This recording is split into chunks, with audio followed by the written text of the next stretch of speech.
Today magbibigay ako ng tips kung ano ang makukuha mo sa amo mo pag ikaw ay i-terminate. Ang video na ito guys is para sa mga baguhan lang, sa mga papunta pa lang dito na wala pang idea, para at least kung ano mangyari sa inyo is may idea na kayo kung ano yung gagawin. Actually, may isa tayong sister na nagtanong kasi bago lang siya dito sa Hong Kong, na-terminate siya. Binigyan siya ng 1 month notice hanggang December 13. So, nagtanong siya sa akin kasi hindi niya masyadong naintindihan yung nasa 1 month notice kasi doon nakalagay daw doon. So, pinabasa niya sa akin.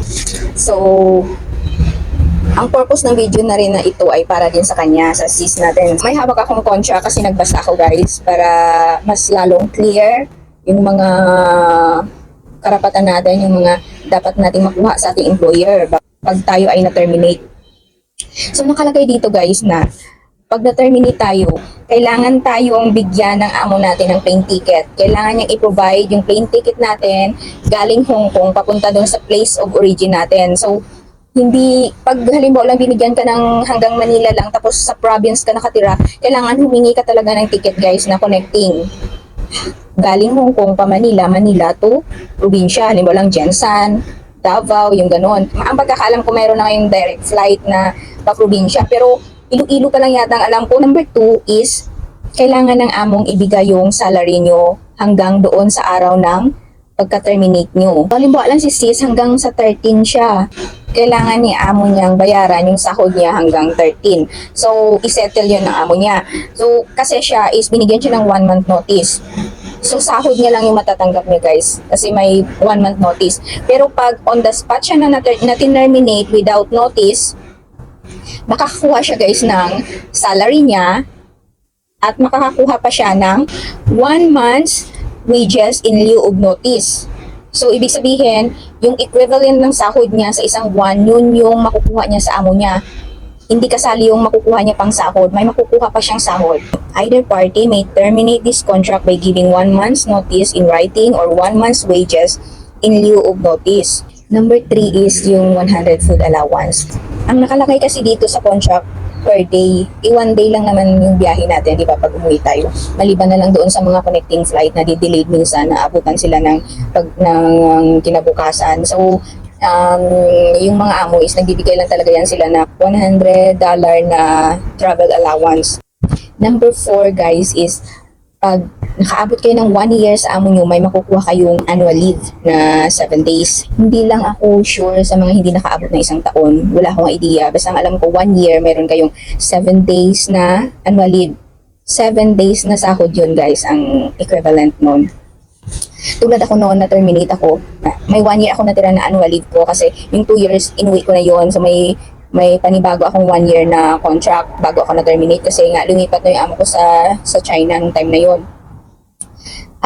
Binayaran ako ng amo ko. Actually, hindi niya ako binayaran nung una kasi hindi niya daw alam. Kasi tinanong ko siya, sabi ko, nung binayaran niya na ako ng mga sahod ko, yung ganun, tinanong ko siya, how about ang annual leave ko?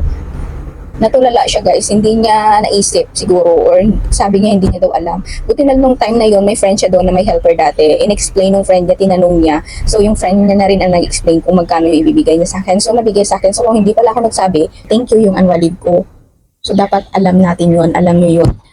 At para sa mga na-terminate na yung mga naka-3 contracts na mayroon kayong yung extra na makukuha sa amo nyo tulad ng long service. At ito yung ibang case na pag terminate pa sila ng amo nila, yung iba, yung on the spot. So, ang mabuting gawin guys, pag na-terminate kayo na wala kayong idea kung ano yung gagawin nyo, tumawag kayo sa agency nyo para yung agency nyo makiusap sa amo nyo. Kung ayaw nyo makiusap sa amo nyo na kausapin yung agency na kung pwede bigyan kayo ng i-extend yung ticket nyo ng amo nyo para makahanap pa kayo ng amo dito.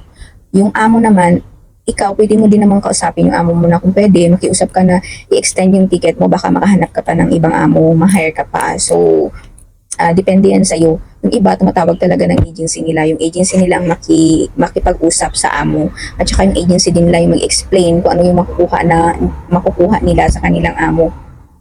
Pag hindi naman binigay yung alam mo na karapatan mo na makukuha mo sa amo mo, tumawag ka din sa agency mo, huwag ka munang bumaba para masete lahat ng makukuha mo bago ka makababa sa amo mo.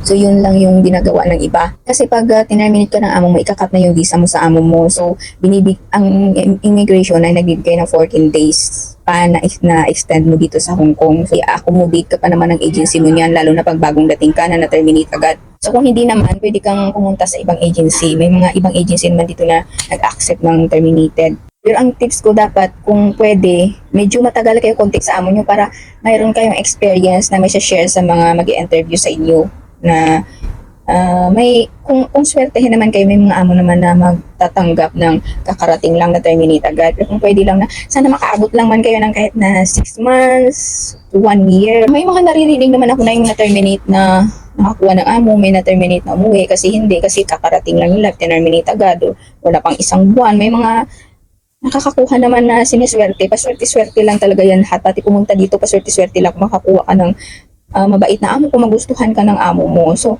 yung sis natin na na-terminate, hindi talaga siya gusto ng alaga niya. Nakaisang buwan na siya sa amo niya. Siya mismo nagsabi na ayaw daw ng alaga niya sa kanya, kahit na anong gawin niya. So, isa din siguro yun na dahilan. At saka, hindi daw satisfied yung amo niya sa work niya. Hindi niya daw na gagawa yung duty niya ng maayos. So, paswerte-swerte lang talaga sa amo na kung may amo na, syempre first time ka, may amo na dapat, 'di ba, magbigay sila ng consideration sa first time na matuto, yung ganun. Pero dapat fast learner ka rin na matuto agad kung ano yung gusto ng amo mo mangyari. Pero sa case niya kasi, binigyan siya ng 1 month na kung maging okay siya, hindi ika-cancel yung visa niya. So pag after 1 month na hindi pa rin siya gusto ng amo niya, doon na mag-decide yung amo niya. Yun na nga, nag-decide yung amo niya, bibigyan ulit siya ng 1 month. Binigyan na siya ng 1 month notice, so ika 2 months niya na ngayon.